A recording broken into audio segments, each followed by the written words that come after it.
ప్రభునందు అత్యంత ప్రియులైనట్టుగా మా ప్రియులందరికీ ప్రభువు నామన మీకు మా శుభాభివందనాలు తెలియజేస్తున్నాం.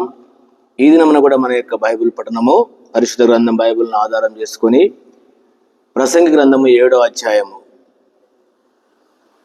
8వ వచనము, కార్యారంభము కంటే కార్య అంతము మేలు అని. ఈ చివరి దినం మనము ఏ విధంగా ఉండాలనో ఈ విషయాలను కొంచెం బైబిల్లో నుండి కొన్ని విషయాలు మనం నేర్చుకుంటున్నాం. గత దినములలో నిర్గమాకాండము 21వ అధ్యాయం గురించినటువంటి సందర్భాలు మనం చూస్తూ వచ్చినాం. మరలా గమనించండి, ఈ దినము కూడా 21వ అధ్యాయము నిర్గమాకాండము 21 మొదటి వచనం, ఎక్సోడస్ 21 చాప్టర్ 2nd వర్స్ లేక 1st to 2nd. నీవు వారికి నియమించవలసిన న్యాయ విధులు ఏమనగా, నీ దేవుడైన యెహోవా నీవు హెబ్రీయుడైన దాసుని కొనిన ఎడల వాడు 6 సంవత్సరములు దాసుడయ్యుండి 7వ సంవత్సరమున ఏమీ ఇయ్యకయే నిన్ను విడిచి స్వతంత్రుడగును. గమనించండి, 7వ సంవత్సరమున వాడు ఏమి ఇవ్వకయే. ఇంతకుముందు కూడా నేను గుర్తు చేస్తూ వచ్చినాను ఈ భాగంలో నుంచి దాసుని గురించి, పేదవాని గురించి. వీళ్ళకి ఏముందనంటే 7వ సంవత్సరము అంటే ఏమి ఇయ్యకుండానే విడుదల అన్నట్టు. 7 దేవుని బిడలుగా బైబిల్ ప్రకారంగా 7 అనేటువంటి పదము చాలా ప్రాముఖ్యమైన విషయం. మనకు 7 ఎక్కడ కనబడుతుందంటే, దేవుడు 6 దినములలో సృష్టిని చేసినాడు. సృష్టిని చేసి 7వ రోజు విశ్రమించినాడు. అందుకనే ధర్మశాస్త్రములో రాయబడిన న్యాయ విధులలో 7వ దినాన్ని గురించి దేవుడు ప్రత్యేకంగా తెలియజేసినాడు. ఈ రోజు మనం గమనించవలసిన విషయం ఏంటి, దాసుని గురించినటువంటి విషయంలో కొన్ని సంగతులు ఏంటంటే, 7వ సంవత్సరము వారికి విడుదల. ఎవరికి? దాసునికి 7వ సంవత్సరం ఏమి ఇవ్వకుండానే విడుదల చేయవచ్చు అనమాట. దేవుడు వారికి ఇచ్చినటువంటి స్వతంత్రత 7. ఇంకొక విషయం ఏంటంటే, ఈ 6 సంవత్సరాలలో కూడా ఈ యొక్క దాసుని గురించి ఏమి రాయబడి ఉన్నది దయచేసి గమనించండి. దేవుడు ఆ దాసుల గురించి, బీదల గురించి సందర్భాలు మనం కొన్ని ఎరుగుదాం. నిర్గమాకాండము 20వ అధ్యాయము 8వ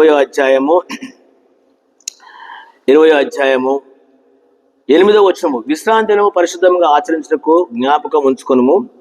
6 దినములు నీవు కష్టపడి నీ పని అంతయు చేయవలను. 7వ దినమున నీ దేవుడైన యెహోవాకు విశ్రాంతి దినము. దానిలో నీవైనను, గమనించండి, నీ కుమారుడైనను, నీ కుమార్తె అయినను, నీ దాసుడైనను, నీ దాసి అయినను, నీ పశువైనను, నీ ఇంట్లో ఉన్న పరదేశి అయినను ఏ పనియు చేయవద్దు. గమనించినారా? 7వ దినానికి దేవుడిచ్చినట్టు. కాబట్టి 6 సంవత్సరాలు పనిచేసి 7వ సంవత్సరము ఈ యొక్క దాసునికి విడుదల. అంతేకాదు 6 రోజులు పనిచేసి 7వ రోజు కూడా విశ్రాంతి. అందరికీ విశ్రాంతి. ఇది 7వ రోజు అందరికీ.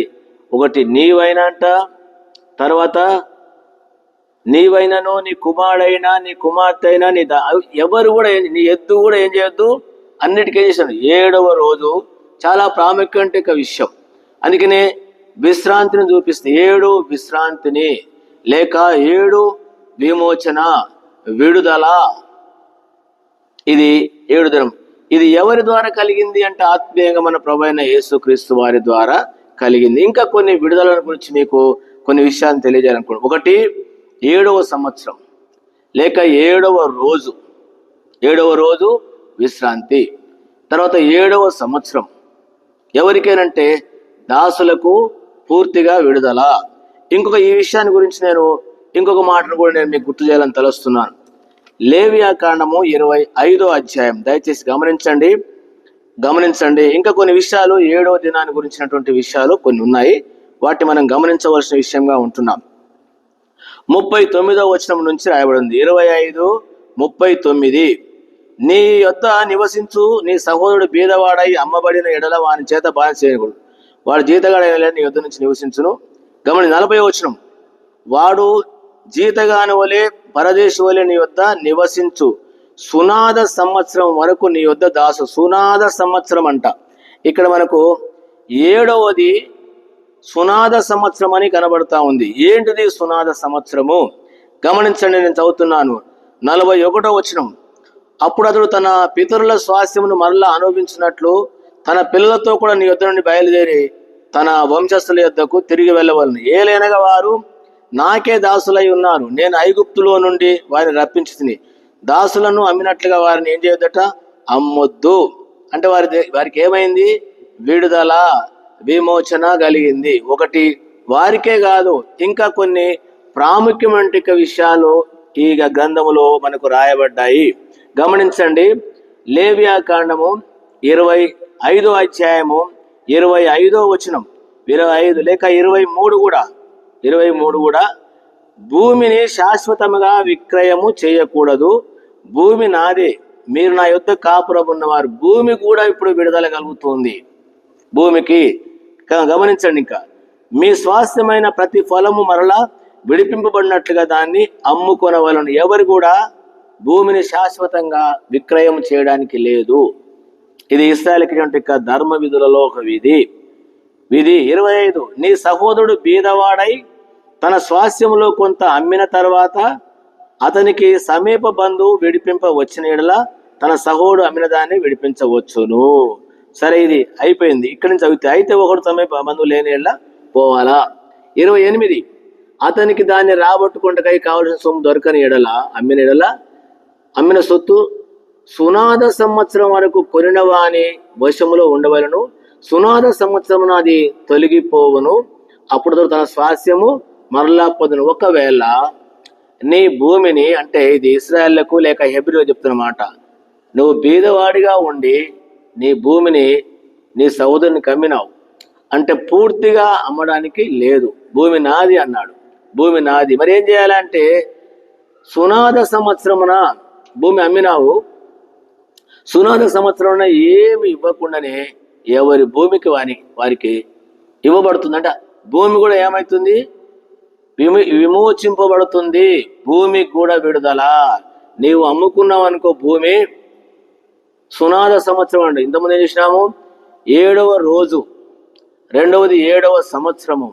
ఇక్కడ సునాద సంవత్సరం అన్నాడు. సునాదం అంటే మహోత్సవము అని అర్థం. దీన్ని జూబిలీ అని అంటారు. మనోళ్ళు అందుకనే సిల్వర్ జూబిలీ, గోల్డెన్ జూబిలీ అని చేస్తూ ఉంటారు. ఏంటిది ఈ సునాదము అనేటువంటి మాటను దయచేసి మనం గమనించుదాము. ఇది కొన్ని విషయాలు మనం ఎరుగుదాం. ఇదే 25వ అధ్యాయం లేవియా కాండము 25:8 నుంచి, మరియు 7 విశ్రాంతి సంవత్సరములు అనగా 7 ఏండ్లు గల సంవత్సరములు లెక్కింపవలను. ఆ 7 విశ్రాంతి సంవత్సరముల కాలము 49 సంవత్సరములగును. 7వ నెల 10వ నాడు మీ స్వదేశమంతటా శృంగనాదము చేయవలను. ప్రాయశ్చిత్తార్థ దినమున మీ దేశమంతటా శృంగనాదము చేయవలెను. మీరు ఆ సంవత్సరం అనగా 50వ సంవత్సరము పరిశుద్ధపరిచి మీ దేశవాసులందరికీ విడుదల కలిగినదని చాటింపవలను.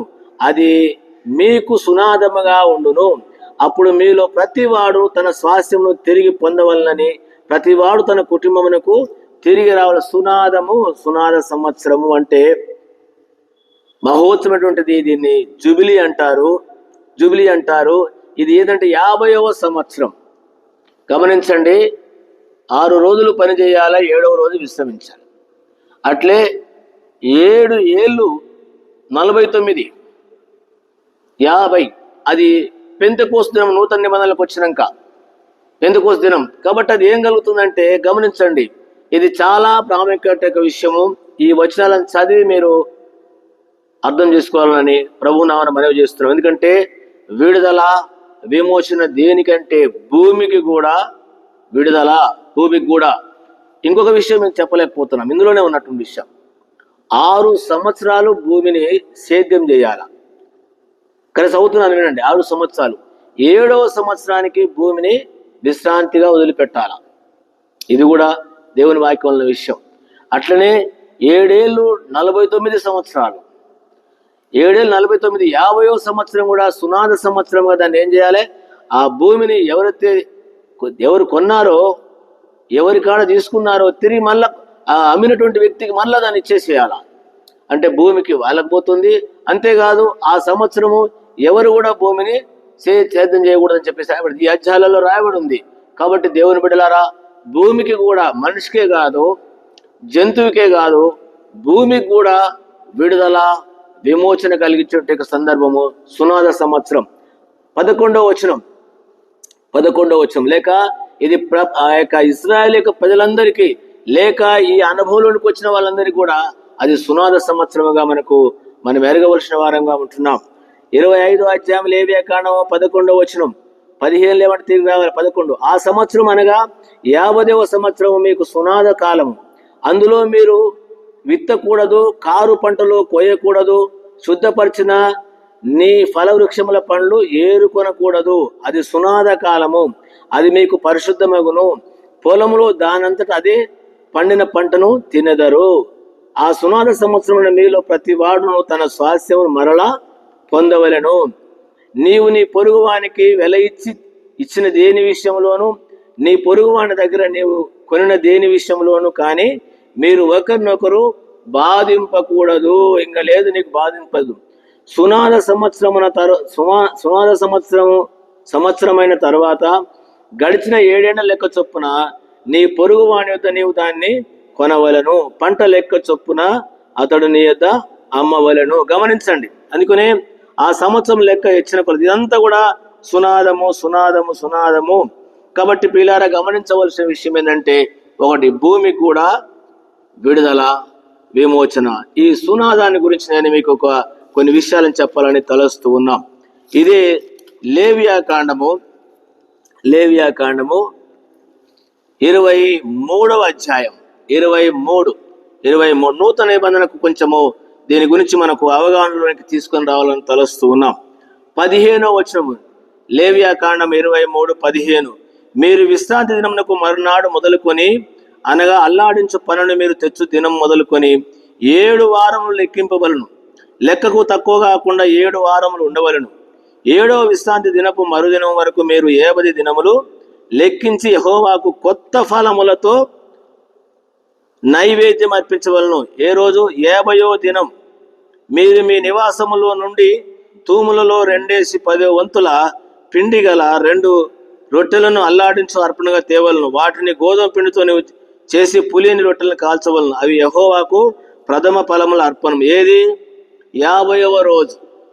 అది ఏ రోజు వస్తుందంటే, 7 విశ్రాంతి అంటే శనివారాలు, 50వ రోజు ఆదివారం వస్తుంది. అందుకొరకనే ఇది మహావిశ్రాంతి సంబంధించిన విషయం. ఈ 50వ రోజు మనకి ఎక్కడ కనబడుతుంది అంటే, కొత్త నిబంధన గ్రంథంలో అపోస్తుల కార్యములు 2వ అధ్యాయం. ఇది బైబిల్ యొక్క అవగాహన కలిగినటువంటి వాళ్ళకు మాత్రము తెలుస్తుంది, మిగతా వారికి అర్థం కాకపోవచ్చు. గమనించండి, అపోస్తుల కార్యం 2వ అధ్యాయం 1వ వచనం, పెంతెకోస్తను పండుగ వచ్చినప్పుడు అందరూ ఒక చోట కూడి ఉండిరి. అప్పుడు వేగముగా వీచు బలమైన గాలి వంటి ఒక గాలి ఆకాశం నుంచి అకస్మాత్తుగా వచ్చి వారు కూర్చున్న ఇల్లంతా నిండి. పెంతెకోస్తు అనే దినం 50వ రోజు అంటారు. 50 days అని మనం ఎట్లా అంటామో, ఇక్కడ పెంతెకోస్తు అని అంటే 50వ రోజు. ఏంటి 50వ రోజు అంటే, మనం చదువుకున్నటువంటి లేవియా కాండము 23వ అధ్యాయము 15 నుండి మనం ఏం చదివినాము? 7 ఏళ్ళు 49 అనేటువంటి విషయం. తర్వాత వచ్చేది విశ్రాంతి. ఇక్కడ కూడా 7 ఏళ్ళు 49 సునాద సంవత్సరానికి. వచ్చే విశ్రాంతి సంవత్సరం దేనిలోకి వచ్చేసిందంటే, ఈ కొత్త నిబంధన ప్రకారం చూస్తే ఆది వారానికి వచ్చేసింది. ఎవరు ఆ సునాదము, ఎవరు ఆ విడుదల, ఎవరు ఆ విమోచన అంటే మన ప్రభు అయిన యేసుక్రీస్తు వారే. కాబట్టి ఏమి కలిగిందంటే విశ్రాంతి కలిగింది. ఇంకోటి, నూతన నిబంధన సంఘము ప్రారంభించబడింది ఏ రోజంటే పెంతెకోస్తు అనేటువంటి దినమున. ఈ పెంతెకోస్తు అనే దినం ఏ రోజు వస్తుందంటే ఆదివారం వస్తుంది. అందుకనే నూతన నిబంధన విశ్వాసులు ఆదివారం ఎందుకు చేరుతారనంటే ఇందుకే చేరుతారు. ఈ పాత నిబంధన ప్రకారము కొత్త ఫలములతో పండించే ప్రథమ ఫలముల పండుగ. ఏది? లేవియా కాండము 23:15 నుండి. ఇంకోటి సునాదము, ఇది 50వ సంవత్సరము, 9 సంవత్సరాలు అయిపోయిన తర్వాత 50వ సంవత్సరం ఆ దినమున శృంగధ్వని పండుగ అంట. శృంగధ్వని పండుగ 25వ అధ్యాయంలో మనం చదివినటువంటి యొక్క విషయం గమనించేందుకనే దేవుని సత్యాలను ఎరుగుదాము, ప్రభు కొరకు మనం విశ్వాసంగా జీవిస్తాం. గమనించండి, లేవియాకాండం 25వ అధ్యాయం 8, మరియు 7 విశ్రాంతి సంవత్సరములు అనగా 7 ఏండ్లు గల సంవత్సరములను లెక్కింపవలను. ఆ 7 విశ్రాంతి సంవత్సరముల కాలము 49 సంవత్సరములగును. 7వ నెల 10వ నాడు మీ దేశమంతటా శృంగనాదము చేయవలను. ప్రాయశ్చిత్తార్థ దినమున మీ దేశమంతటా ప్రాయశ్చిత్తార్థము ఎవరి ద్వారా? ఇది నూతన నిబంధనలకు వచ్చినాక బంధించబడి వారికి, బాధించబడి వారికి, మరణ భయం వారికి ఏం కలిగింది? ప్రాయశ్చిత్తార్థము. ఎవరి ద్వారా? మన ప్రభు అయిన యేసుక్రీస్తు. ఇవన్నీ కూడా పాత నిబంధన కాలం అంటే ఇవన్నీ నూతన నిబంధనలోకి వచ్చినాక మన ప్రభు అయిన యేసుక్రీస్తు వారికి సంబంధించిన విషయాలని మనం ఎరగవలసి. ప్రాయశ్చిత్తము, అందుకనే యేసు ప్రభు వారి ద్వారా మనకేం కలిగింది? ప్రాయశ్చిత్తం కలిగింది, విడుదల కలిగింది, విమోచన కలిగింది. ప్రియులారా, నీకు నాకు కలిగిందా? 7 విశ్రాంతి, 7 49 50వ రోజు సంఘము ఏర్పడ్డటువంటి యొక్క రోజు, 7 49 సంవత్సరాలు, తర్వాత 50వ సంవత్సరము సునాద సంవత్సరము. సునాద సంవత్సరం దేనికి వస్తుందంటే భూమికి అందరు కూడా విశ్రాంతి, విడుదల. ఇది మన ప్రభు అయిన యేసుక్రీస్తు వారి ద్వారా. ఇంకా ఎవరైతే ఈ విడుదల లేకుండా ఇంకా ఆ విధాలుగా ఉన్నారో వారికి మరొక గుర్తుగా మీకు చెప్పవలసిన విషయం ఏంటి, అలాగుంటే దయచేసి విడుదలలోనికి, ఈ యొక్క విధానంలోనికి రావాలని మనవి చేస్తున్నాం. గమనించండి, ఇంకొక విషయం కూడా నేను మీకు గుర్తు చేస్తున్నాను. గమనించండి, రోమా పత్రిక 8వ అధ్యాయం, రోమా పత్రిక 8:20 నుండి లేక 18 నుంచి కూడా రాయబడి ఉంది. మన ఎడల ప్రత్యక్షము కాబో మహిమేదుట ఇప్పటి కాలపు శ్రమలు ఎన్నతగినవి కావని ఎంచుచు దేవుని కుమారుల ప్రత్యక్షత కొరకు. గమనించండి, దేవుని కుమారుల ప్రత్యక్షత కొరకు సృష్టి మిగుల ఆశతో తేరి చూచుచు కనిపెట్టుచున్నది. ఏలైనగా సృష్టి నాశనముకు లోనైన దాస్యములో నుండి విడిపింపబడి దేవుని పిల్లలు పొందవు మహిమగల స్వాతంత్రం పొందుదునను నిరీక్షణ గలదై స్వేచ్ఛగా గాక దాన్ని లోబర్చిన వాని మూలమున వ్యర్థపరచబడను. సృష్టి యావత్తు ఇది వరకు ఏకగ్రీవంగా మూలుచు ప్రసవేదన దేని కొరకు? విడుదల కొరకు. ఈ భూమి మీద నివసించేటువంటి వారులారా, సృష్టి విడుదల ప్రభువు రాబోతున్నాడు. సునాద సంవత్సరము లేక విశ్రాంతి, విమోచన. సృష్టి కూడా అయ్యా ఇంకా మేము ఎప్పుడు, ఒక వ్యక్తి దాస్యంలో ఉన్నటువంటి వాడు విశ్రాంతి రోజు ఏ రోజు వస్తుందని చెప్పేసి ఎట్లా ఎదురు చూస్తాడో, అంతేకాదు 7వ సంవత్సరం ఎప్పుడు వస్తుందని చెప్పేసి విడుదల పొందడానికి దాసుడు ఎట్లా చూస్తాడో, అట్లే భూమి అమ్మినటువంటి వాడు ఎప్పుడు వస్తుందా సునాద సంవత్సరం, నా భూమి నాకు వస్తుంది, నేను విడుదల నాకు వస్తుందని చెప్పి చూస్తున్నాడు. ఈ సృష్టి కూడా విమోచన దినం కొరకు ప్రభువు రాబోతున్నాడు. ఆయన వచ్చినప్పుడు ఇవన్నీ పోతాయి, విడుదల విమోచన కలుగుతుంది. సృష్టి కూడా విడుదల ఎదురు చూస్తుంది. ఈరోజు నీవు నేను దేని కొరకు ఎదురు చూస్తున్నాం? విడుదల కొరక, విమోచన కొరక? ఈ విషయం లేకపోతే రేపు తీర్పు కొరకు మనం ఎదురు చూడాలా, శిక్ష కొరకు మనం ఎదురు చూడాలి. బైబిల్లో చాలా సంగతులు ఉన్నాయండి, ఇప్పుడు ఇవన్నీ చెప్పడం కుదరదు. కాబట్టి సునాదం అనే విషయాన్ని జ్ఞాపకం పెట్టుకుందాం.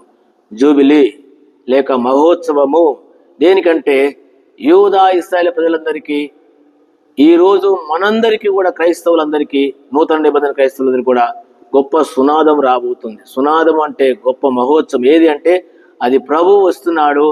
ఆయన మధ్యాకాశానికి వచ్చినప్పుడు ఆయన బిడ్డలందరూ కూడా విడుదల పొందుతారు. ఇప్పటికీ ఈ శరీరం అంటే దాస్యములో ఉన్నాం. ఈ యొక్క మానకం అంటే ఈ శరీరంలో, పాప శరీరంలో ఉండి మనం మూలుగుతూ ఉన్నాం. ఇదే రోమా పత్రిక 8లో అంటాడు. ఎందుకంటే గమనించండి, 26వ వచనంలో అంటాడు, ఇదంతా కూడా అంతే, కలిగి ఉన్నాము అంటాడు. గమనించండి, 23వ వచనం, 8:23, అంతేకాదు ఆత్మ యొక్క ప్రథమ ఫలం పొందిన మనము కూడా దత్తపుత్రత్వ కొరకు అనగా మన దేహం యొక్క విమోచనము కొరకు కనిపెట్టుచు మనలో మూలుగుచున్నాము అంట. మూలుగుతున్నాం. ఎందుకనే శరీర సంబంధంగా ఎన్నో కష్టాలు, బాధలు, నిందలు, అవమానాలు ఇక్కడ చూస్తున్నాము. రకరకాలు ఇవన్నీ మూలుగుతూ ఉన్నాము. ఒకరోజు విడుదల. అందుకనే ప్రభులు ఉన్నటువంటి వారికి అంటాడు, వారు తమ ప్రయాసములు వాని విశ్రాంతి అంటారు. కాబట్టి సునాద సంవత్సరం కొరకు ఎదురు చూసేటువంటి క్రైస్తవులారా, నిజంగా మనం సునాద సంవత్సరానికి వెళ్తామా, లేకపోతే 2 కొరింథీ పత్రిక 5వ అధ్యాయము 9-10 వచనాల ప్రకారము క్రీస్తు న్యాయపీఠం దగ్గర నిలబడతామా? శిక్ష కొరకు లేక తీర్పు కొరకు జాగ్రత్తగా ఈ విషయాలు ఎరిగి ఈ సునాద సంవత్సరాన్ని గురించినటువంటి అవగాహన కలిగి మనము ఆ యొక్క గొప్ప సునాదంలో ప్రవేశించక ప్రభు సహాయపడినట్లు తీర్మానం కలిగి ఉందాం. ఆ విధంగా ప్రభు మనకు సహాయపడును గాక. ప్రియ తండ్రి, బాగా దీవించమని చునుకొని చెల్లిస్తూ యేసునామమున ప్రార్థించి వేడుకుంటున్నాం తండ్రి, ఆమేన్. మన తండ్రి దేవుని యొక్క ప్రేమ, మన ప్రభువైన యేసుక్రీస్తు కృప, పరిశుద్ధాత్మ సహవాసం మనందరి తోడై ఉండును గాక. ఆమేన్. Praise lord. మీ అందరికీ చాలా వందనాలు.